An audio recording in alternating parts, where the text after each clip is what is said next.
नमस्कार साथियों, स्वागत है आपके अपने YouTube channel next stay with R K sir. आज हम बात करने वाले हैं पीटीटी बीएसटीसी 2025 के रीजनिंग के टॉपिकों पर। आज का सेशन शानदार होने वाला है, तो सेशन को लास्ट तक देखना। चैनल पर जो पहली बार आए हैं वो चैनल को सब्सक्राइब कर लेना, बेल आइकन को प्रेस कर लेना ताकि नोटिफिकेशन आप सभी के पास पहुँच सके। चलिए बढ़ते हैं अपनी सेशन की ओर। क्वेश्चन नंबर 1 की ओर बढ़ते हैं। क्वेश्चन नंबर 1 दे रखा है हमारे पास, निम्न प्रश्न में दिए गए विकल्पों में से प्रश्नवाचक चिन्ह के स्थान पर आने वाली संख्या ज्ञात कीजिए। यहाँ पर जो आए अल्फ़ाबेट आएगा वो कौन सा होगा ये हमें बताना है क्वेश्चन मार्क की जगह। तो यहाँ पर अगर हम देखें तो इस जो दे रखा है इसमें देखो, यहाँ पर दे रखा है एफ दे रखा है, ए दे रखा है और ई दे रखा है। अगर हम देखें तो अल्फ़ाबेट में एफ़ कितनी पे आता है, 6 पे आता है। ई कितनी पे आता है, 5 पे आता है। अगर मैं 6 में से 5 को माइनस कर दूँ तो 1 आएगा और 1 पे क्या आता है, ए आता है। जो मेथड हमने यहाँ देखा वो यहाँ पर अगर हम इसमें अप्लाई करते हैं, अगर दोनों में मेथड सेम अप्लाई हो रहा है तो इसका मतलब जो क्वेश्चन मार्क में है आएगा वो इस मेथड से आ जाएगा। ठीक है, तो यहाँ पर देखो हमने देखा एफ़ कितने पे, 6 पे, ई कितने पे, 5 पे, और उनको घटाने पर कितना आया, 1 आया, और 1 पे क्या आता है, एफ़ आता है, वो सॉरी ए आता है। ठीक है, अब यहाँ पर देखो, यहाँ पर क्या है, डब्लू डब्लू कितने पे आता है, 23 पे आता है। डब्लू 23 पे आता है। ठीक है, और एम कितने पे आता है, 13 पे आता है। ठीक है, अगर हम यहाँ पर देखें 23 में से अगर 13 को माइनस करें तो कितना आएगा, 10, और 10 पे क्या आता है, जे आता है। ठीक है, जो हमने यहाँ मेथड लगाया वो और यहाँ मेथड लगाया दोनों सेम है, वही मेथड यहाँ लगाएंगे। अब हमें पता है ओ कितने पे आता है, 15 पे। ठीक है, और हमें पता है कि जो यहाँ पर जो संख्या नंबर होते हैं उनसे क्या करते हैं, उनसे निकालते हैं हम क्या, इसको घटा के। तो यहाँ पर क्वेश्चन मार्क की जगह घटाएंगे, क्या घटाएंगे, अक्स मान लो, यहाँ पर अक्स मान के यहाँ पर क्या है, बराबर क्या आएगा, के का नंबर, के नंबर 11 होता है। ठीक है, अब यहाँ मैं अक्स को इधर भेज दूँ और 11 को इधर भेज दूँ तो यहाँ पर 15 माइनस 11 बराबर अक्स। यहाँ पर देखो 15 में से 11 चला जाएगा, क्या बचेगा, 4 बचेगा, अक्स। अब हमें पता है 4 पे क्या आता है, डी आता है, तो डी अपना राइट आंसर हो जाएगा। ऑप्शन सी अपना राइट आंसर हो जाएगा। ठीक है, क्वेश्चन मार्क की जगह डी आएगा। ठीक है ना, चलिए आगे बढ़ते हैं नेक्स्ट क्वेश्चन की ओर। नेक्स्ट क्वेश्चन हमारे पास दे रखा है, कौन सा दे रखा है, 2 नंबर। क्या कह रहा है, निम्नलिखित प्रश्न में दिए गए विकल्पों में से संबंधित शब्द का चयन कीजिए। यहाँ पर देखो दे रखा है फ्रेंच दे रखा है, फिर समानुपात, अनुपात, और फिर फ्रांस, समानुपात डच, और अनुपात दे रखा है क्वेश्चन मार्क। अब क्वेश्चन मार्क पे क्या आएगा, देखो यहाँ पर अगर हम देखें तो इसको कैसे सॉल्व होगा। तो यहाँ पर देखो इन दोनों में जो संबंध होगा वो यहाँ पर डच और क्वेश्चन मार्क की जगह आएगा, उसमें संबंध होगा। तो यहाँ पर अगर देखें तो फ्रेंच क्या है, फ्रेंच भाषा है, और फ्रांस की देश है। ठीक है, देखो फ्रेंच भाषा है, देश कौन सा है, फ्रांस है, फ्रांस की भाषा क्या है, फ्रेंच है। यहाँ पर डच क्या है, भाषा है, और कहाँ की है, तो यहाँ पर अगर बात करें तो देश का नाम आएगा, यहाँ पर क्वेश्चन मार्क की जगह क्या आएगा, देश का नाम। ठीक है, तो यहाँ पर देखें तो हमारे पास जो ऑप्शन होगा वो बनेगा कौन सा, सी ऑप्शन बनेगा, हॉलैंड। ठीक है, डच है ना, वो डच कहाँ की भाषा है, हॉलैंड की भाषा है। तो यहाँ पर जो हमारा ऑप्शन बनेगा वो क्या बनेगा, सी ऑप्शन राइट आंसर हो जाएगा। चलिए आगे बढ़ते हैं नेक्स्ट क्वेश्चन की ओर। नेक्स्ट क्वेश्चन हमारे पास दे रखा 3 नंबर। यदि 7 4 6 8 3 का अर्थ है GREAT, तो हमें बताना होगा कि 7 6 8 4 का अर्थ क्या है। देखो यहाँ पर अगर हम देखें तो ये नंबर दे रखा है हमारे पास, और उसका यहाँ पर जो अल्फ़ाबेट है वो दे रखे हैं। ठीक है, और फिर नंबर दे रखा है और उसका अल्फ़ाबेट हमें पूछा है। तो यहाँ पर अगर हम देखें तो अल्फ़ाबेट में यहाँ पर नंबर में देखो 7 है, तो यहाँ पर भी 7 है, और 7 का जो हमारे पास कोड बना वो क्या बना, जी बना, तो हमारे पास भी क्या आएगा, जी आएगा। ठीक है, फिर उसके बाद में यहाँ पर 6 है, और यहाँ पर भी 6 देखोगे तो तीसरे नंबर पर है, और तीसरे नंबर का अल्फ़ाबेट देखो तो ई आएगा, तो 6 का क्या होगा, ई आ जाएगा। ठीक है, अब जी और ई कहाँ से स्टार्ट हो रहा है, देखो बी ऑप्शन में स्टार्ट हो रहा है, जी और ई, तो बी ऑप्शन अपना राइट आंसर हो जाएगा। ठीक है, आगे इसको सोल्व करते हैं। 8 नंबर यहाँ दे रखा है, 8 नंबर यहाँ दे रखा है, सेकंड लास्ट के लिए अक्सर दे रखा है ए, तो यहाँ पर क्या आ जाएगा, ए आ जाएगा। 4 नंबर के लिए देखोगे तो 4 सेकंड नंबर पर आर है, तो यहाँ पर आर आ जाएगा। ये हमारा कोड बनेगा, किसका बनेगा, 7684 का कोड बनेगा। ठीक है, ऑप्शन बी अपना राइट आंसर हो जाएगा। चलिए आगे बढ़ते हैं क्वेश्चन नंबर 4 की ओर। क्वेश्चन नंबर 4 दे रखा है, एक विशेष कूट में जो हरियाणा है उसको दे रखा है 81975151 में लिखा जाता है, तो इसी कोड में दिल्ली को कैसे लिखा जाएगा ये हमें बताना है। ठीक है, तो यहाँ पर अगर आप देखोगे तो मैं कहूँ कि अल्फ़ाबेट में जो अल्फ़ाबेट है उसमें जो इनके नंबर है वो लिखते हैं। तो देखो अल्फ़ाबेट में अगर एच का नंबर देखें तो कितने पे आता है, 8 पे आता है, ठीक है। ए का नंबर देखोगे तो 1 पे आएगा, और आर का देखोगे तो कितने पे आएगा, 18 पे आएगा, ठीक है। वाई का देखोगे तो कितने पे आएगा, 25 पे आएगा। ए 1 पे आएगा, एन आएगा वो 14 पे आएगा, और ए 1 पे आएगा, ठीक है। अब देखो यहाँ पर अगर हम इसको नंबर से मैच कराएं तो यहाँ पर 8 है, बिल्कुल 8 है, फिर 1 है, बिल्कुल 1 है, फिर यहाँ पर 18 है, ठीक है, जबकि यहाँ पर 9 है। अगर 9 बनाना है तो इन दोनों को क्या करोगे, जोड़ दोगे। तो देखो डबल डिजिट में है तो उनको सिंगल डिजिट में लेके आएंगे, तो उनको जोड़ेंगे तो यहाँ पर क्या आएगा, 9 आ जाएगा, बिल्कुल 9 मिला हुआ है। यहाँ पर डबल डिजिट है तो इनको जोड़ोगे तो क्या आएगा, 7 आएगा। फिर वही है, यहाँ पर एक सिंगल डिजिट का है 1, ये डबल डिजिट का है तो यहाँ पर जुड़ जाएगा, जुड़ेगा तो यहाँ पर क्या आएगा, 5 आ जाएगा, और फिर आ जाएगा 1। ऐसा बनाए, ठीक है। हमें भी वही करना है यहाँ पर प्रोसेस। तो हमें पता है डी कितने पे आता है अल्फ़ाबेट में, 4 नंबर पे, ई कितने पे आता है, 5 पे, ठीक है। एल कितने पे आता है, 12 पे। अब 12 है तो ये डबल डिजिट में होगा तो इसको सिंगल करना होगा, तो 4 5 3। एच कितने पे, 8 पे, तो यहाँ पर भी 8 आ जाएगा, और आई कितने पे, 9 पे, तो यहाँ पर 9 आ जाएगा। ऐसा बनेगा। तो यहाँ पर अगर आप देखोगे तो 4 5 से स्टार्ट होने वाले हमारे पास 2 ऑप्शन है, ऑप्शन सी और ऑप्शन डी। फिर देखो 3 और 8, तो फिर देखो यह ऑप्शन सी देखोगे तो ऑप्शन सी मिलेगा आपको, ऑप्शन सी अपना राइट आंसर हो जाएगा, ठीक है। ऑप्शन सी अपना राइट आंसर हो जाएगा, ठीक है ना। समझ गए किस प्रकार से इसे किया गया है। चलिए आगे बढ़ते हैं नेक्स्ट क्वेश्चन की ओर। चैनल पे अगर पहली बार आए हो चैनल को सब्सक्राइब कर देना, ठीक है। क्लास अगर अच्छी लग रही है तो लाइक शेयर जरूर करना है, शेयर जरूर करना है अपने दोस्तों के साथ, ठीक है ना, ताकि वो भी इस क्लास को देखकर अपनी तैयारी को मजबूत कर सके। चलिए आगे बढ़ते हैं क्वेश्चन नंबर 5 की ओर। क्वेश्चन नंबर 5 कह रहा है यदि दक्षिण पूर्व को उत्तर हो जाए। देखो ये कह रहा है दक्षिण पूर्व को क्या कर दें, उत्तर कर दें, और उत्तर पूर्व को क्या कर दें, पश्चिम कर दें तो हो जाए, तथा अन्य दिशाएं भी इसी प्रकार से बदल दी जाए तो पश्चिम दिशा क्या हो जाएगी। देखो ये कह रहा है कि देखो उत्तर और सॉरी दक्षिण और पूर्व है ना, उसको उत्तर कहेंगे। देखो हम इसको पहले डायग्राम से बनाएंगे, ठीक है। ये कौन सा होता है, उत्तर होता है, ये कौन सा होता है, दक्षिण, ये होता है पूर्व, और ये होता है पश्चिम, ठीक है। अब ये कह रहा है कि ये होता है जो ये दिशाएं कौन सी होती है, ये होती है उत्तर पूर्व दिशा, ठीक है। ये दिशा होगी, ये कौन सी होगी, दोनों दिशाओं से मिलकर, तो ये दो दक्षिण पूर्व दिशा, ठीक है। और ये दिशा कौन सी होगी, ये होगी दक्षिण पश्चिम दिशा, ठीक है। और ये दिशा कौन सी होगी, ये होगी उत्तर पश्चिम दिशा, ठीक है। आठों दिशाएं पता है आप सभी को। अब यहाँ पर ये कह रहा है वो, अब हम यहाँ पर देखेंगे, ये क्वेश्चन कह रहा है कि यदि दक्षिण पूर्व कौन सी है, ये वाली दिशा को क्या कहें, उत्तर कहें, तो इसे कह रहे हैं क्या, उत्तर कह रहे हैं। अब हमें पता है उत्तर के विपरीत साइड में कौन सी होगी, उत्तर के विपरीत साइड में कौन सी होगी, दक्षिण होगी, तो ये दक्षिण दिशा हो गई, ठीक है। और ये कह रहा है उत्तर पूर्व, अगर उत्तर पूर्व की बात करें तो यहाँ है, इसको क्या कहें, पश्चिम कहें, तो ये क्या होगी, पश्चिम, तो ये उसके विपरीत क्या होगा, पूर्व होगा, ठीक है। पूर्व होगा तो यहाँ पर देखो ये दिशाएं बदल गई। अब ये बदल गई तो ये दिशा कौन सी हो गई, अब ये दिशा हो गई कौन सी, उत्तर पश्चिम दिशा, उत्तर और पश्चिम दिशा हो गई, ठीक है। अगर इस दिशा की बात करें तो ये कौन सी हो गई, उत्तर पूर्व दिशा, उत्तर पूर्व दिशा हो गई, ठीक है। अगर इसकी बात करें तो ये कौन सी हो गई, ये दक्षिण पूर्व दिशा हो गई, दक्षिण पूर्व दिशा हो गई, ठीक है। और इसकी बात करें तो ये कौन सी हो गई, ये हो गई दक्षिण पश्चिम दिशा, दक्षिण और पश्चिम दिशा, ठीक है। समझ में आ गया आपके, समझ में आ गया ना सभी के। चलो अब ये कह रहा है तो पश्चिम दिशा, देखो पश्चिम दिशा कहाँ है, ये है। अब ये पश्चिम दिशा पहले वाली ये था, अब ये कौन सी हो गई, ये बताना है कि अभी ये कौन सी हो गई, तो अभी कौन सी हो गई, ये हो गई दक्षिण पूर्व। और दक्षिण पूर्व अगर आप देखोगे तो दक्षिण पूर्व मिलेगा हमें कहाँ पर, यहाँ पर मिलेगा ऑप्शन सी में, ऑप्शन सी अपना राइट आंसर हो जाएगा, ठीक है। समझ गए, चलिए समझ में आ गया होगा। आगे बढ़ते हैं नेक्स्ट क्वेश्चन की ओर। नेक्स्ट क्वेश्चन हमारे पास दे रखा है, क्वेश्चन दे रखा है 6 नंबर। सोहन एक कक्षा में शीर्ष से 7वें स्थान पर और नीचे से 26वें स्थान पर है, कक्षा में कितने छात्र हैं।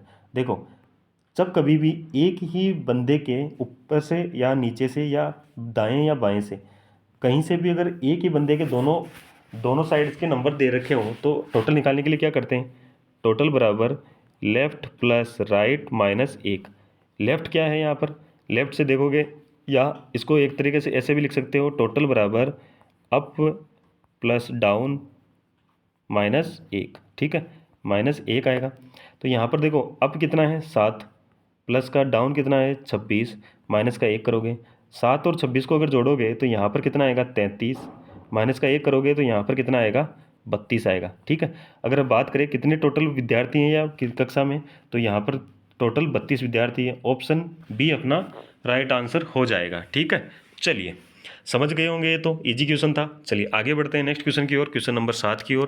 क्वेश्चन नंबर 7 क्या कह रहा है हमारे पास, निम्नलिखित अक्षर श्रेणी में अगला अक्षर कौन सा आना चाहिए। देखो एक अक्षर श्रेणी दे रखी है, इसमें हमें पूछा है कि जो अगला क्वेश्चन मार्क है यहाँ पर कौन सा अक्षर आना चाहिए।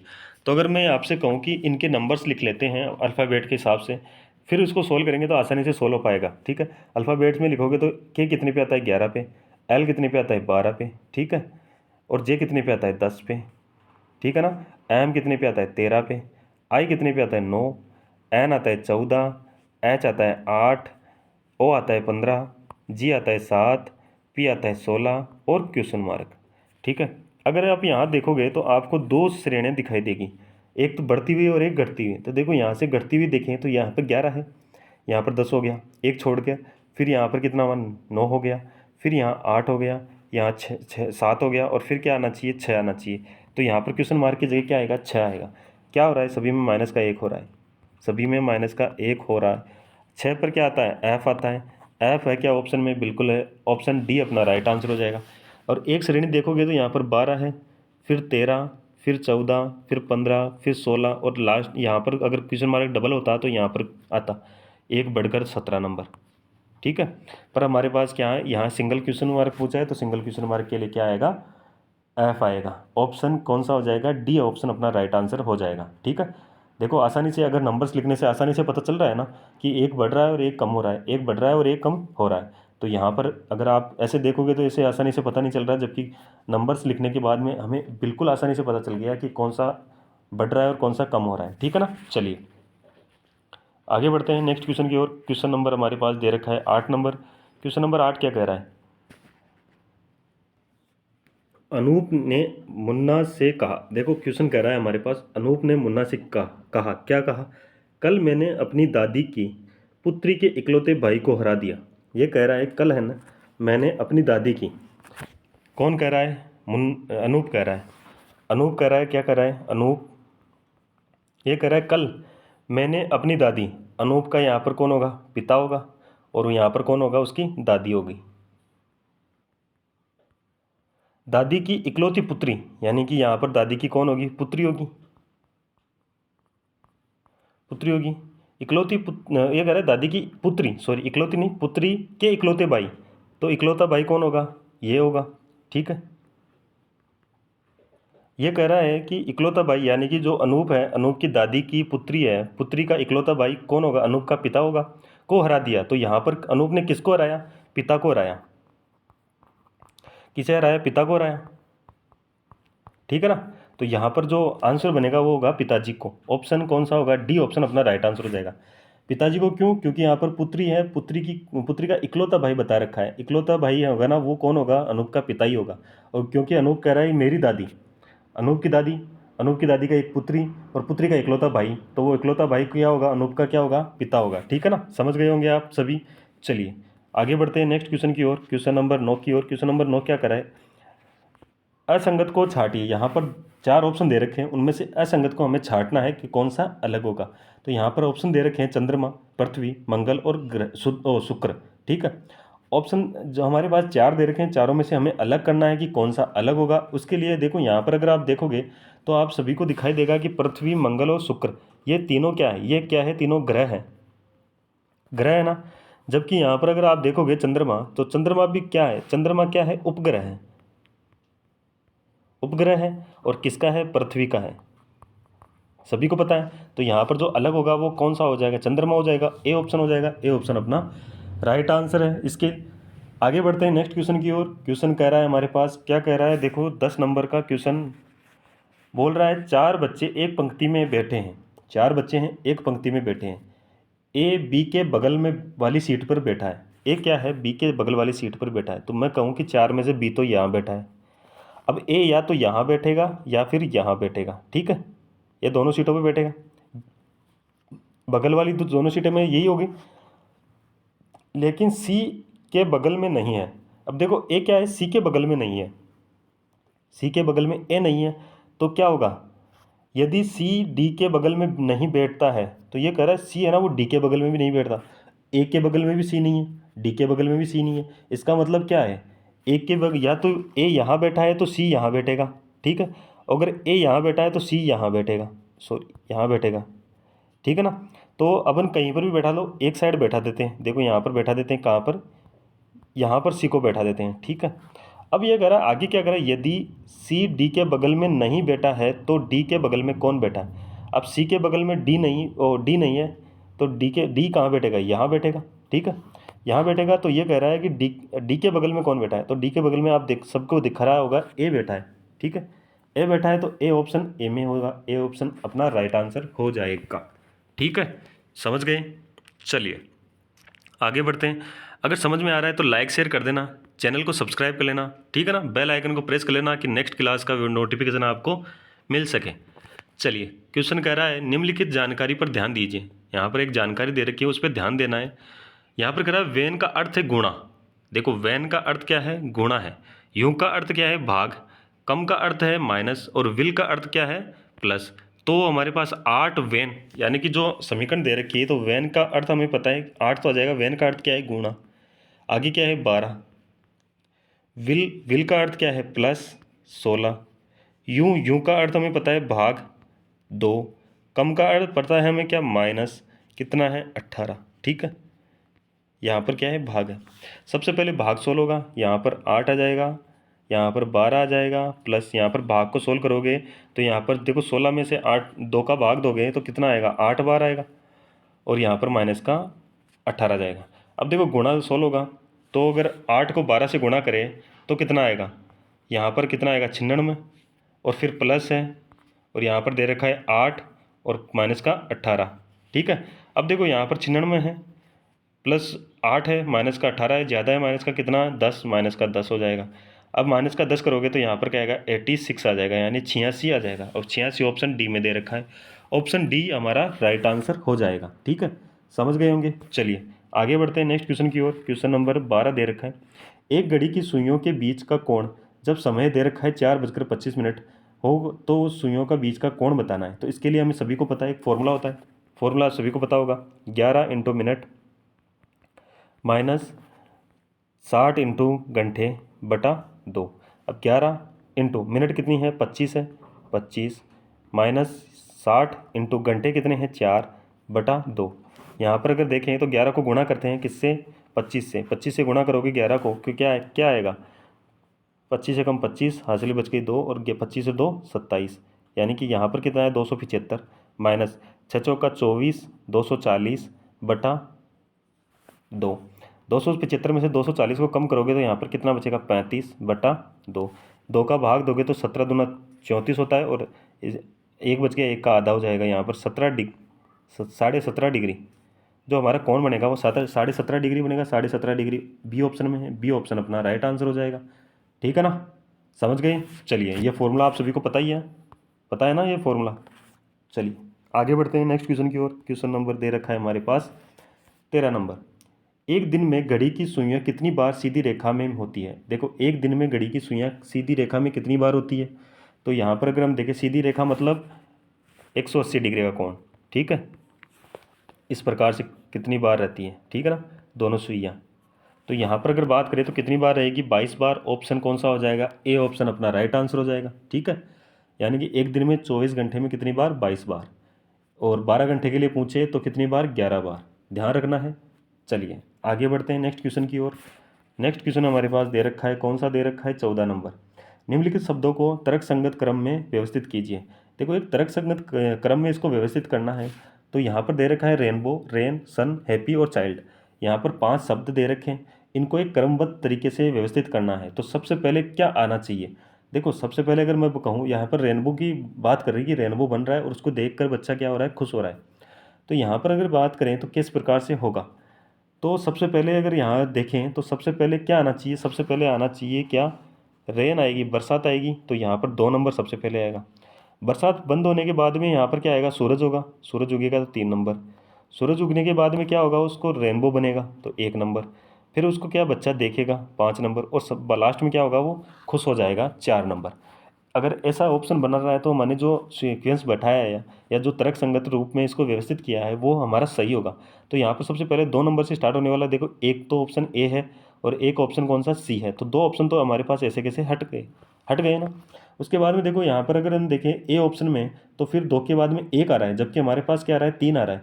और सी ऑप्शन में देखोगे तो 3 बिल्कुल मिल रहा है। तो हमारे पास जो मिल रहा है वो क्या है, सी ऑप्शन बन रहा है। सी ऑप्शन अपना राइट आंसर हो जाएगा। आगे अगर मैच कराएं तो देखो 2 के बाद में 3, 3 के बाद में 1 आया, बिल्कुल 1 बन रहा है हमारे पास। फिर 5 बन रहा है, बिल्कुल 5 बन रहा है। और फिर बन रहा है 4, तो बिल्कुल 4 बन रहा है ना। चलो, इसी प्रकार से हमारा जो सी ऑप्शन है वो हमारा राइट आंसर हो जाएगा, और जो हमने व्यवस्थित किया है वो हमारा सही आंसर है। ठीक है, सही आंसर है। चलिए आगे बढ़ते हैं। क्वेश्चन नंबर 15 देगा, दी गई आकृति की सही जल छवि को दर्शाने वाले विकल्प का चयन करें। यहाँ पर देखो सही छल, और जो जल है ना वो छवि दिखा रही है, यानी जल दर्पण, जल प्रतिबिंब की बात हो रही है। किसकी बात हो रही है, जल प्रतिबिंब की।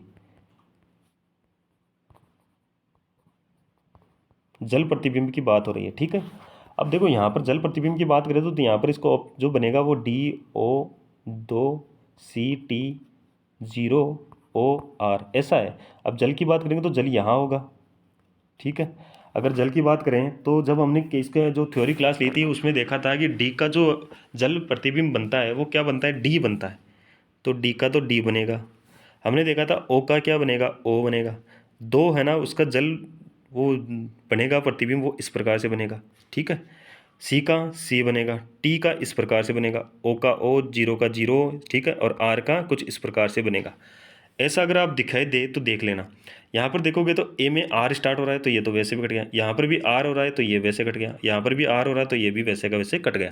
अब यहाँ पर बी ऑप्शन बच रहा है तो बी ऑप्शन अपना राइट आंसर हो जाएगा। मैच करा के देखें तो यहाँ पर देखो डी बिल्कुल डी बन रहा है, ओ बिल्कुल बन रहा है, दो देखो जैसा बन रहा है इस प्रकार से बन रहा है, सी भी बन रहा है बिल्कुल बन रहा है, टी बिल्कुल टी, जीरो जीरो बन रहा है, ओ बन रहा है, और आर भी जैसा जैसा हमने बनाया वैसा वैसा बन रहा है। तो बी ऑप्शन अपना राइट आंसर हो जाएगा, ठीक है ना। समझ में आ गया। चलिए आगे बढ़ते हैं नेक्स्ट क्वेश्चन की ओर। दिए गए विकल्पों में से प्रश्न आकृति का दर्पण प्रतिबिंब बताना है। देखो प्रश्न आकृति दे रखी है, इसका दर्पण प्रतिबिंब हमें बताना है। देखो प्रश्न आकृति अब हमें दिखाई देगी, उसका दर्पण प्रतिबिंब बनाना होगा। तो देखो इसको बनाएंगे तो सबसे पहले यहाँ पर एक बनाते हैं इसको। देखो किस प्रकार बना हुआ है, इस प्रकार से बना हुआ है, इस प्रकार से बना हुआ है, ठीक है। ये तो बना हुआ है, प्लस है, प्लस वैसे का वैसे बन गया दर्पण में, ठीक है। अब ये देखो दर्पण में यहाँ पास में है तो यहाँ पर भी इस प्रकार से बनेगा, ठीक है। और यहाँ से ये दूर जा रहा है तो यहाँ से इस प्रकार से बनेगा, ये दर्पण बनेगा, ठीक है। अगर आप देखोगे ऐसा ऑप्शन तो ऐसा ऑप्शन आपको दिखाई देगा, कहाँ दिखाई देगा, देखो ए तो देखोगे तो उल्टा हो गया, बी 2 नंबर देखोगे ये भी गलत हो गया, 3 नंबर देखोगे तो देखो ये यहाँ से पीछे की साइड हो गया जबकि यहाँ पर आना चाहिए, तो ये भी गलत हो गया। 3 नंबर अपना राइट आंसर हो जाएगा, ठीक है। जैसा हमने देखा है वैसा बनाया, जैसा बन रहा है, ठीक है ना। ऑप्शन 3 नंबर हमारा राइट आंसर है। चलिए आगे बढ़ते हैं क्वेश्चन नंबर 17 की ओर। निम्नलिखित वर्गों के बीच में संबंध का जो सर्वोत्तम निरूपण करने वाली वेन आरेख है उनका चयन करना है। देखो हमारे पास 3 शब्द दे रखे हैं, ठीक है, और एक जो वेन आरेख बनेंगे वो हमें बताना है कि तीनों के वेन आरेख क्या होंगे। तो यहाँ पर दे रखा है धूमकेतु, ग्रह और सितारे। तो यहाँ पर अगर हम बात करें तो देखो तीनों क्या अलग अलग होंगे, तो ये क्या होगा, ग्रह होगा, ये धूमकेतु हो जाएगा, और ये क्या हो जाएगा, सितारे हो जाएंगे या तारे हो जाएंगे। तो यहाँ पर जो बनेगा वो बनेगा B option, B option right answer हो जाएगा, ठीक है ना। चलिए क्वेश्चन नंबर 18 की ओर बढ़ते हैं। क्वेश्चन नंबर 18 क्या कह रहा है, क्वेश्चन नंबर 18 कह रहा है नीचे दिए गए देखो नीचे एक बिना मुड़े हुए घन की आकृतियाँ दर्शाई गई है। इस बिना मुड़े घन आकृतियों को मोड़ने पर नीचे दिए गए विकल्पों में से कौन सी आकृति बनेगी। देखो हमारे पास दे रखा है एक तो खुला पासा दे रखा है, यानी ओपन डाइस मिला हुआ है, ठीक है। अगर ओपन डाइस को अगर हम क्लोज करें या बंद करें तो हमारे पास जो पासा बनेगा उसकी कौन सी आकृति हो सकती है, ये हमें बताना है। तो यहाँ पर देखें तो देखो इसको आप सभी को पता है क्या होता है, जो विपरीत फलक होते हैं ना वो एक को छोड़कर होते हैं। तो अगर एक को छोड़ के देखें तो यहाँ से विपरीत फलक क्या होगा, 2 नंबर होगा, ठीक है। और जो 4 नंबर है इसका विपरीत फलक होगा वो 1 नंबर वाला होगा। और जो खाली है वो क्या होगा, 3 के विपरीत होगा। देखो खाली 2 के विपरीत है, खाली 2 के विपरीत है, खाली 3 के विपरीत है, हाँ बिल्कुल 3 के विपरीत है, 4 1 के विपरीत है, ठीक है। और क्या बच गया, 3 बचते हैं, 3 ही बने, 3 बने, ठीक है। अब देखो ये कह रहा है कि ये ऑप्शन है हमारे पास, अगर जो विपरीत है ना वो पास वाली सतह पर आ जाए, जैसे कि खाली और वहाँ पर दो मिल जाए, ऐसे मिल जाए, या फिर मान लो इस प्रकार से। 1 मिनट में बना के दिखाता हूँ। देखो ऐसा पासा है, इसकी 3 सतह हमें दिखाई देगी, ठीक है। ये कह रहा है कि 4 यहाँ आ गया और 1 यहाँ आ जाए, तो ये क्या पासा बनेगा? नहीं बनेगा। क्यों नहीं बनेगा? क्योंकि देखो दोनों क्या है, विपरीत फलक है, जबकि यहाँ पर दोनों ही सतह एक साथ आ रही, एक साथ है, तो वो दोनों विपरीत कैसे होगी, ठीक है ना। तो यहाँ पर हमें वो देखना है कि जो विपरीत फलक वाले, या तो खाली खाली और 4 आए, ठीक है, या 2 3 1 आए, ऐसा कुछ आए तब बनेगा। तो यहाँ पर देखो, यहाँ पर अगर हम देखें तो देखो ऑप्शन ए को चेक करते हैं, खाली है बिल्कुल। फिर देखो खाली के साथ क्या आना चाहिए, 4 आ गया, 4 आ गया, बिल्कुल सही है। पर यहाँ पर 1 आ रहा है, 1 आ रहा है, तो 4 का विपरीत है हमारे पास 1, और यहाँ पर भी 4 वाली सतह और 1 वाली सतह है। अगर विपरीत सतह है तो वो एक साथ नहीं आ सकती, नहीं आ सकती। तो यहाँ पर ये क्या होगा, ऑप्शन गलत हो जाएगा, ठीक है। देखो खाली है बिल्कुल सही है, पर खाली के साथ 2 नहीं आना चाहिए था, क्योंकि खाली और दो है ना, वो एक दूसरे के विपरीत है, एक दूसरे के विपरीत है, तो वो एक साथ नहीं आएंगे, नहीं आएंगे, तो यानी कि ऑप्शन भी क्या हो गया, गलत हो गया, ठीक है। यहाँ पर देखो सी ऑप्शन को देखें, 2 नंबर 1 नंबर, 2 नंबर 1 नंबर, बिल्कुल सही है। पर यहाँ पर देखो, यहाँ पर 4 नंबर दे रखा है और 4 1 का विपरीत है, तो ये इस प्रकार से गलत हो गया, ठीक है। यहाँ पर क्या होगा, डी ऑप्शन अपना राइट आंसर हो जाएगा। डी ऑप्शन क्यों हो जाएगा, देखो 4 है, बिल्कुल 4 आ जाएगा एक सतह पर, 3 है तो बिल्कुल एक सतह पर 3 आ जाएगा, ठीक है। 2 है, बिल्कुल एक सतह पर 2 आ जाएगा, यानी कि दो, ये सभी क्या हैं, अलग अलग हैं, अलग अलग है, इनका कोई भी विपरीत फलक एक साथ नहीं है। तो यानी कि जो हमारा आंसर होगा वो हो जाएगा कौन सा, डी ऑप्शन राइट आंसर हो जाएगा। आगे बढ़ते हैं क्वेश्चन नंबर 19 की ओर। क्वेश्चन नंबर 19 क्या कर रहा है, दी गई चित्र आकृति में त्रिभुजों की संख्या ज्ञात करनी है। देखो त्रिभुजों की संख्या ज्ञात करनी है, हमने बात की थी, कभी ऐसा वर्ग बने उसमें 2 विकर्ण हो तो हम क्या करते हैं, नंबरिंग करते हैं, और जो हाईएस्ट नंबर होता है उसको क्या करते हैं, 2 से गुणा करते हैं, और फिर टोटल उसमें निकालते हैं। तो यहाँ पर अगर आप देखोगे तो एक वर्ग यहाँ बन रहा है, ठीक है। तो इसमें कितना हो, 1 2 3 4, सेम वर्ग यहाँ बन रहा है, 1 2 3 4। तो यहाँ पर अगर बात करें तो यहाँ पर कितना होगा, यहाँ पर होगा कितना, 8, यहाँ पर भी कितना होगा, 8 9 10, सॉरी यहाँ पर देखो 8 और 8 16 17 18 19 20, 20 तो हो गए। 20 के बाद में अगर आप देखोगे तो एक यहाँ इन दोनों के जोड़ को बनेगा 21, और एक इसके विपरीत जोड़ के बनेगा 22। इसके अलावा आपको दिखाई नहीं देंगे, तो ऑप्शन बी अपना राइट आंसर हो जाएगा। कितने ट्रायंगल होंगे, 22 ट्रायंगल होंगे, ऑप्शन बी अपना राइट आंसर हो जाएगा, ठीक है ना। चलिए आगे बढ़ते हैं नेक्स्ट क्वेश्चन की ओर। क्वेश्चन नंबर 20 दे रखा है। क्वेश्चन नंबर 20 क्या कह रहा है, ये हमें बताना है।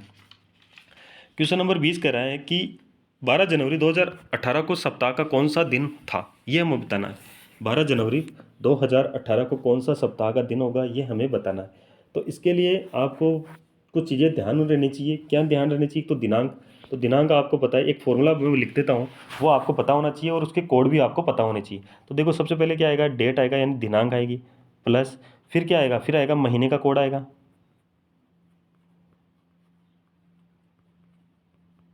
ठीक है। उसके बाद में क्या आएगा, उसके बाद में शताब्दी कोड आएगा, और उसके बाद में क्या आएगा, शताब्दी कोड के बाद में कुल वर्ष आएंगे, और कुल वर्ष के बाद में क्या आएगा, लीप वर्ष आएंगे, और फिर उसको क्या करोगे, 7 का भाग दोगे। देखो यहाँ पर अगर बात करें तो दिनांक की, दिनांक कितने हैं, 12 है, ठीक है। जनवरी, महीने का कोड क्या है, जनवरी का कोड क्या होता है, अगर जनवरी के कोड की बात करें तो वो होता है कितना, 1 होता है, ठीक है। और वो 1 होता है कब होता है, साधारण वर्ष में। और 18 की बात करें तो 18 कौन सा है, साधारण वर्ष है। तो यहाँ पर जनवरी का कोड क्या हो जाएगा, 1 हो जाएगा। शताब्दी कोड क्या है, 2000 है, तो 2000 है ना, तो इसका शताब्दी कोड कितना होता है, 6 होता है, ठीक है। कुल वर्ष कितने हैं, 18, और 18 वर्ष में लीप वर्ष कितने आए, तो 18 में क्या करोगे, 4 का भाग दोगे, कितनी बार गया, 4 बार, तो 4 बार गए तो 4 लीप वर्ष आ गए, क्या करोगे, 7 का भाग दोगे। अब इसको सभी को जोड़ोगे और 7 का भाग दोगे, तो यहाँ पर देखो 12 और 18 मिलकर 30, 30 और 6 मिलकर 36, और 4 40, और 1 41, यानी टोटल यहाँ 41/7 हुआ। शेषफल, वही शेषफल हमारे पास जब हर बार भाग देने पर शेषफल आता है, शेषफल कितना आएगा, 6 आएगा, ठीक है। अब देखो 6 आएगा, तो इसका मतलब क्या हुआ, अब देखो 6 पर हमारा जो सप्ताह के कोड होते हैं ना, वो 6 पर क्या होते हैं, शुक्रवार का कोड होता है। तो यहाँ पर 6 पर क्या आएगा, शुक्रवार आएगा, और शुक्रवार कौन से ऑप्शन में है, ऑप्शन बी में है, ऑप्शन बी अपना राइट आंसर हो जाएगा, ठीक है। ऑप्शन बी अपना राइट आंसर हो जाएगा, समझ गए।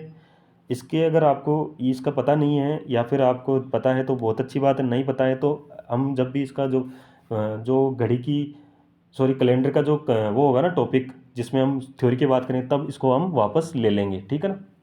चलिए आगे बढ़ते हैं नेक्स्ट क्वेश्चन की ओर। नेक्स्ट क्वेश्चन 21 नंबर दे रखा है, निम्नलिखित में से वह शब्द चुनिए जो दिए गए शब्दों का प्रयोग करके नहीं बनाया जा सकता। देखो यहाँ पर एक शब्द दे रखा है हमारे पास, टीचर शब्द दे रखा है, इसके जो अक्षर का प्रयोग करके इनमें से 4 ऑप्शन देने, इनमें से कौन सा नहीं बनाया जा सकता। हमारे पास 2 तरीके के क्वेश्चन पूछ सकता है, एक शब्द देगा और कहेगा कि चारों ऑप्शन में से कौन सा बनाया जा सकता है, ठीक है। और एक जो हमारे पास क्वेश्चन दे रखा है नहीं बनाया जा सकता। 2 क्वेश्चन बनते हैं इसके, एक बनाने का और एक नहीं बनाने का, ठीक है। हमारे पास अभी है वो नहीं बनाने का है, तो हमें ढूंढना होगा कि चारों ऑप्शन में से कौन सा ऑप्शन है जो नहीं बन रहा है।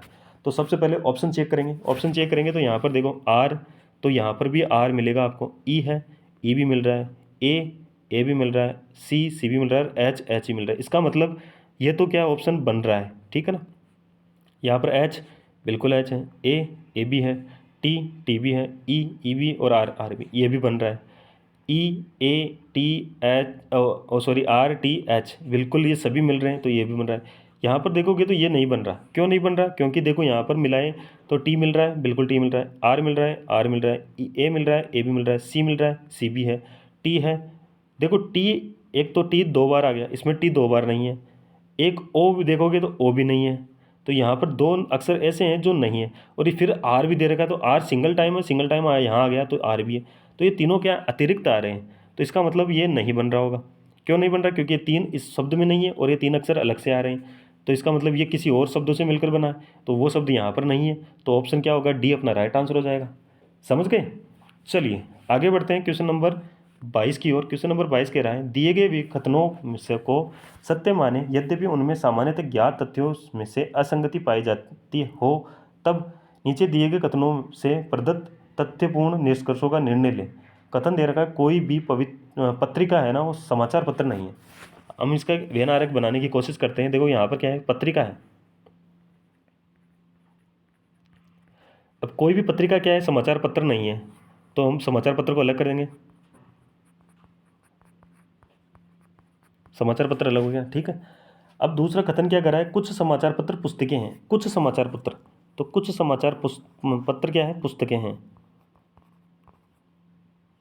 ठीक है। अब आगे कह रहा है सभी पुस्तकें चम्मच हैं। ये सभी पुस्तकें क्या हैं, चम्मच है, चम्मच हो गई।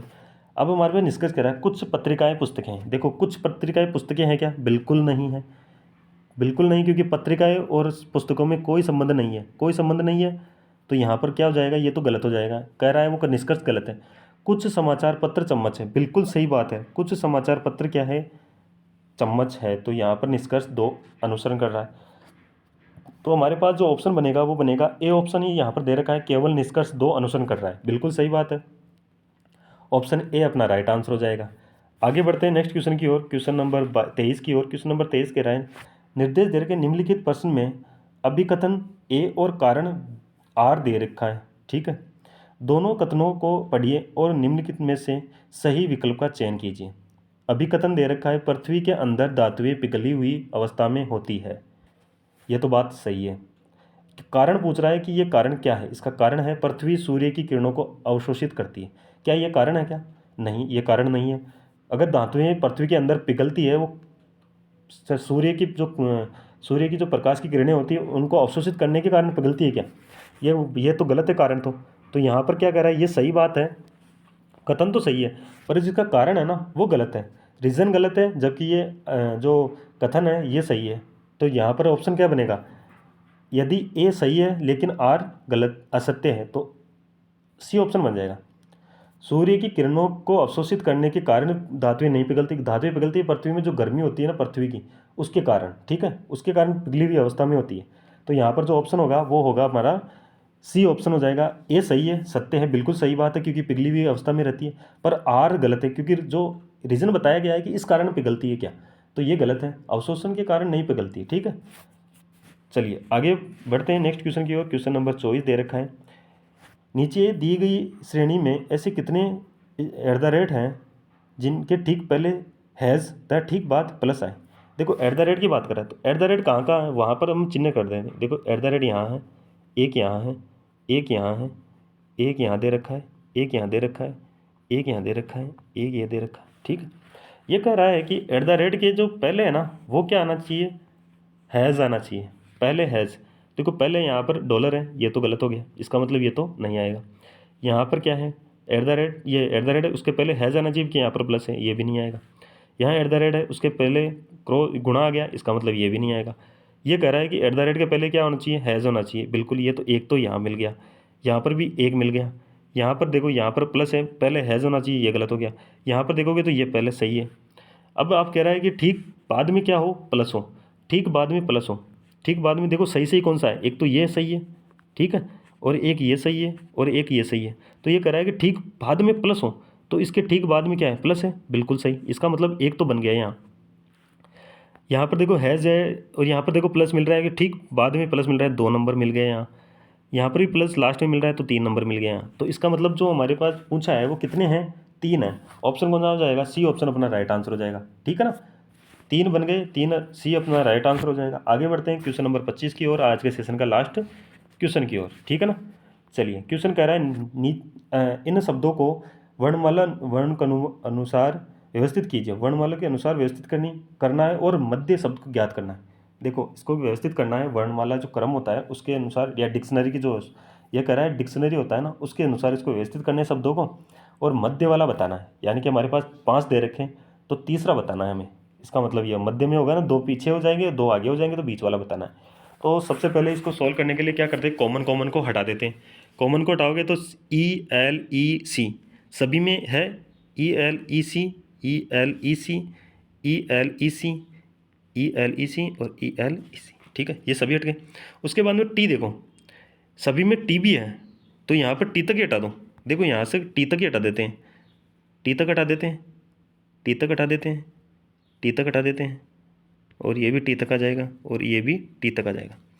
टी के बाद में ये तो पूरा हट गया, तो इसका मतलब ये तो 1 नंबर पे आएगा। अब 1 नंबर पे कौन सा आएगा वो यहाँ लिख लेता हूँ। ठीक है, अब देखो ये आ गया, 1 नंबर पे आ गया। अब देखो यहाँ पर आर दे रखा है, आर कितने पे आता है, 18 नंबर पे आता है। यहाँ पर ओ दे रखा है, ओ कितने पे, 15 पे। ठीक है, ये तो आई गया।